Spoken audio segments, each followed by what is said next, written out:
कुंडा की पंचायत सीट पर वोटिंग वाले दिन काफी बवाल मचा था और ऐसे में चुनाव आयोग के फैसले पर सबकी नजरें रहेंगी।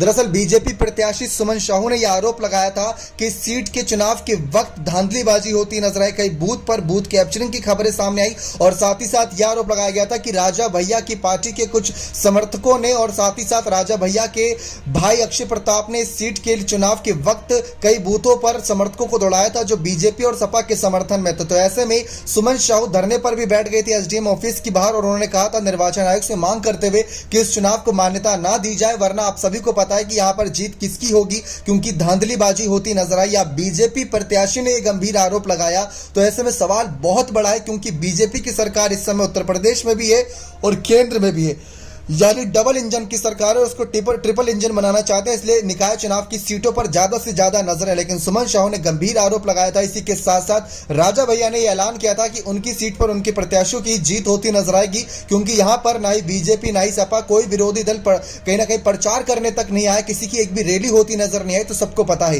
लेकिन सुमन साहू को यह आश्वासन था कि कहीं ना कहीं उनकी जीत होगी और साथ ही साथ सुमन साहू के समर्थन में गुलशन यादव की पत्नी सीमा यादव जो उतरी भी है। गुलशन यादव ने अपने सोशल मीडिया अकाउंट ट्विटर से कुछ वीडियोस भी वायरल करी थी, सोशल मीडिया पर शेयर करी थी, जिसमें सुमन साहू भिड़ती नजर आई थी उन समर्थकों से जो कहीं ना कहीं राजा भैया की पार्टी के बताए जा रहे थे। दावा किया जा रहा था कि सुमन साहू से भिड़ रहे कहीं ना कहीं जो बड़े समर्थक हैं वो राजा भैया की पार्टी के, और वो नहीं चाहते कि यहां पर कोई और तमाम बड़े समर्थक किसी और पार्टी के समर्थन में वोट करें। सिर्फ वोट होगा तो राजा भैया की पार्टी के समर्थन में ही, और यह सब चुनाव आयोग के नियमों के उल्लंघन के खिलाफ है, जिस तरीके से यहां पर कड़ा फैसला भी लिया जा सकता है। 10 तारीख को यहां पर बड़ा चुनाव है, कहीं ना कहीं उपचुनाव सीटों पर। 11 तारीख को दूसरे चरण के चुनाव है, 13 मई को नतीजे सामने आएंगे। लेकिन उससे पहले क्या बड़ा फैसला यहां पर चुनाव आयोग लेता नजर आएगा, सबकी नजरें इसी बात पर बनी रहेंगी। लेकिन देखना दिलचस्प रहेगा कि आखिर किसकी जीत होगी अगर निर्वाचन आयोग का कोई फैसला नहीं आया। उषा त्रिपाठी जो कि राजा भैया की पार्टी से हैं, गुलशन यादव की पत्नी सीमा यादव जो वर्तमान में